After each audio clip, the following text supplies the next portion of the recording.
A group called Combat is on a mission to expose companies which it says exploit employment and immigration laws of this country. It's calling on South Africans looking for work to take their CVs to Cresta Mall. This is a mall here in Johannesburg, to try their luck at restaurants as immigration officials continue to inspect businesses for compliance purposes. Combat representative is Enos Make, who joins me in studio for more. Mr. Make, good evening to you, and thank you very much for your time. Let's start with, to your knowledge, how many foreign nationals who are in the country illegally have been rounded up by law enforcement?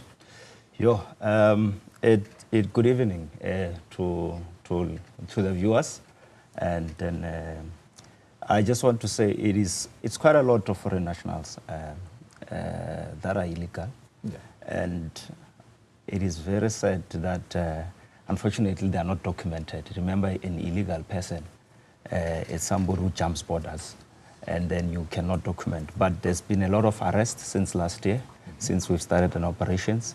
So I think the statistics are with Home Affairs in terms of how many they've arrested so far. And they're doing a great work. Every time when we raise awareness to say this particular companies, this particular center, it has harbored foreign nationals. And then we've proven right all the times. Let's talk about your specific campaign. You are targeting the employers whom you accuse of employing people who are illegal in the country and, by extension, exploiting them. Explain to us what made you come to this decision that you are going to form a movement that is going to specifically target such employers. It is simple, in simple terms. Remember, in this company, there are also South Africans who are working, and then they witness these shenanigans which companies are conducting. So we do have tip-offs from people who are working within. We are not speculating on things that we are doing. That's why most of the Home Affairs operations have been successful. We are targeting these employers because they thrive on exploitation. So any businesses that we believe that it's exploiting Africans in particular, it is breaking the laws of this country, in particular the immigration and labor laws. Those are our target. So we are making sure that Home Affairs, Labor, and other law enforcement agency, we say here is a criminal. An employer who appoints an illegal foreigner is complicit to crime, is also a criminal. So I say here is a criminal, is harboring foreigners, so please arrest that particular person. Are there specific sectors that are coming up time and time again as the ones that seem to employ a lot more illegal foreign nationals in their space? Thank you. Construction industry currently, it's booming because of exploitation. The workforce there, I can tell you, if you visit one particular site, construction sites, 90% of the workforce there are illegal immigrants. If I arrived there, if I've sent the video to Normalizo, you would have seen how many legal foreigners were jumping walls. I mean, on Friday, when Home Affairs visited Cosmo Business Park and a development called, led by Upland Construction, I think they are developers. So developers in this country, this is what I want to make a point. If developers think that they can boom based on exploitation, we as Combat are coming for them. If the market or the economy is not allowing them to continue developing properties, it must not happen on the expense of any African. In particular, I'm starting there, before I even go to those who are illegal. Because exploitation, it's a capitalist system. And currently, mostly, I can tell you, I don't want to name companies, but mostly where Home Affairs goes, in construction sites. And when community protest, they call them mafia, what do you call? Construction mafias. They are genuine men and women who are business people, all the time when they come and raise this concern to say, you are also using subcontractors who are foreign owned, you know, who have no papers and compliance.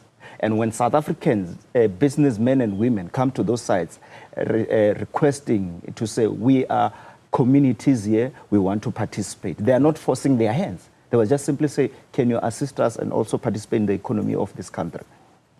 You will remember very well, Enos, at the start of the year, the George building collapse in the Western Cape. Yeah.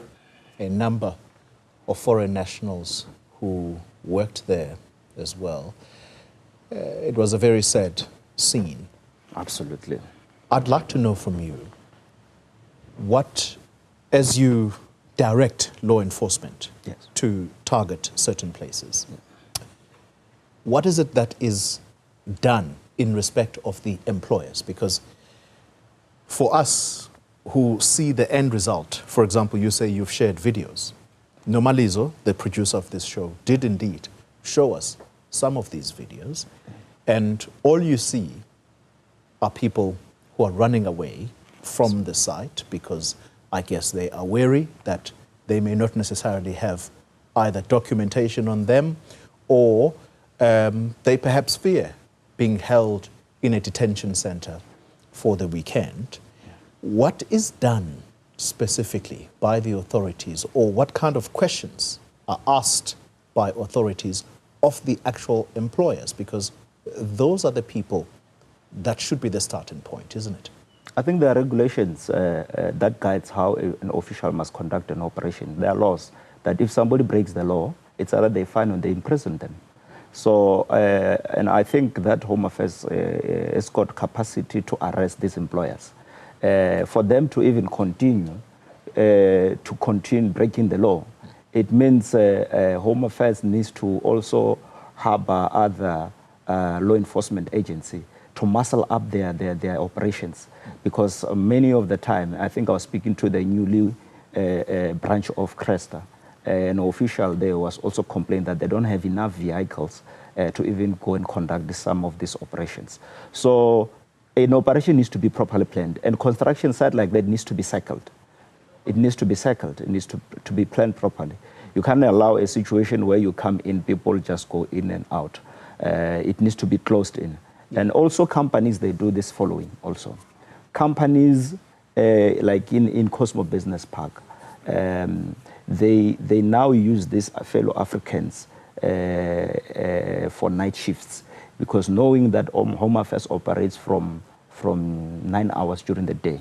So then they exploit them during the night. So we've spoken to Home Affairs to say, please, can you lobby other law enforcement agencies, SAPS in particular, to bring Operation Chanela, because Operation Chanela can go at night. It operates 24/7, so that they can go to these particular companies because they are problematic to our community. Our people have been dislodged by illegal people on purpose by these owners of these companies, and it's been done deliberately so.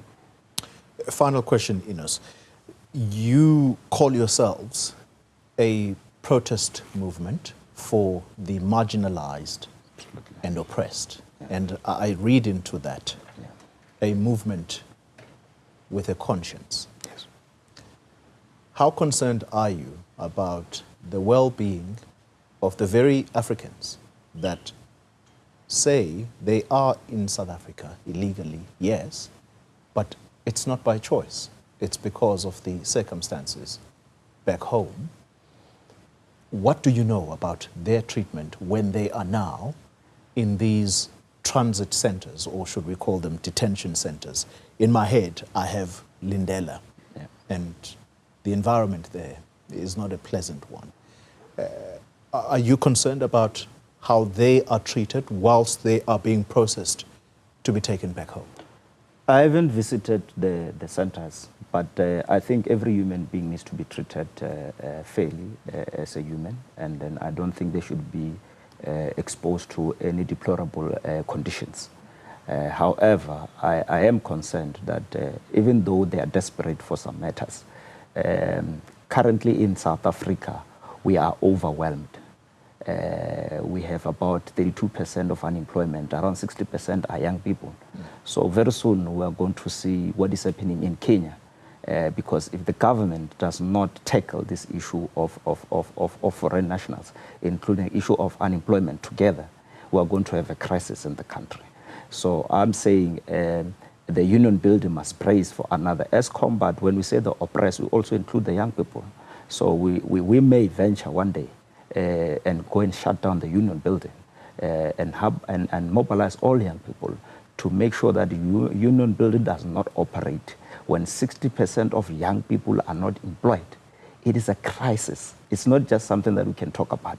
It requires immediate attention. Enos Make is with the protest movement called Combat. I want to thank you very much for your time.